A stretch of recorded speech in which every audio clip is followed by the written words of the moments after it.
In this morning, I will demonstrate to you on how to make a canapé. As a recap also, canapé consists of three basic parts. We have the base. We also have the spread and garnish.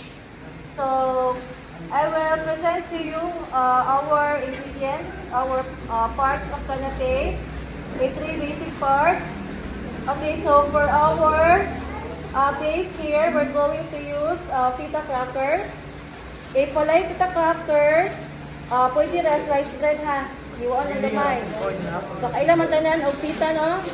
Okay, for our spread, okay, we're going to use mayonnaise and ketchup also for garnishing.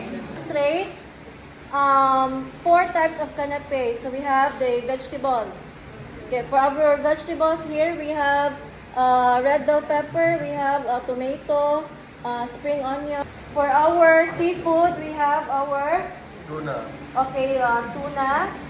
For our protein, you can in your protein, ikatulong na siya protein canapé. You can use the hot dog and cooked ham, and you can also use boiled egg.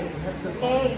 For the fruit canapé, we're going to use the mango, apple, and orange. So, kamo na bahala. Pick 2 students from group 1, 2, and 3 to perform one at a time, and I will give maximum of 5 minutes each. So, mag-time ta. So, for our guys, is good for 100 points. For the criteria, 30% mag-plating mare. So you're going to use the appetizer plate since canapé is an appetizer. 10% sanitation. So gipadama mo na ako mga gloves. Also ang inyong area, tulo na kung tanaw na ug manghinlo ba before and after. Then 10% speed. So kung wala pa sa 5 minutes, okay, sa speed ko mag-minus. Then 10% safety. Dili masamad, no? Then 10%, last 10%, to use for pita crackers. Okay, first we're going to spread it with Mayo. okay, mayonnaise. Wow. Show 2 kinds of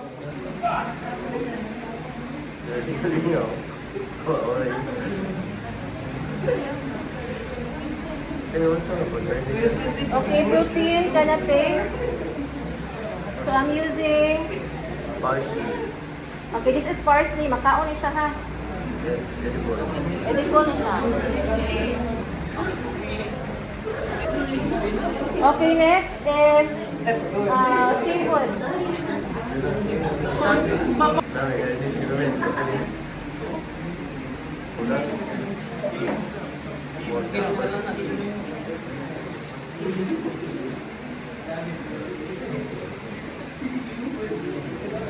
Dali nga protein o using boiled egg, dali ra kayo ni mahuman. Kanang lain, kanang lain. Okay, protein.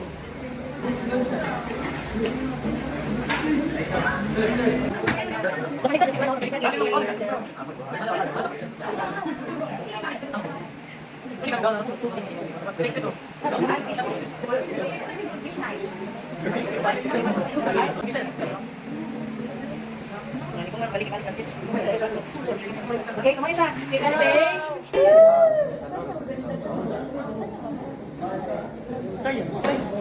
Pwede picture rin, ma'am.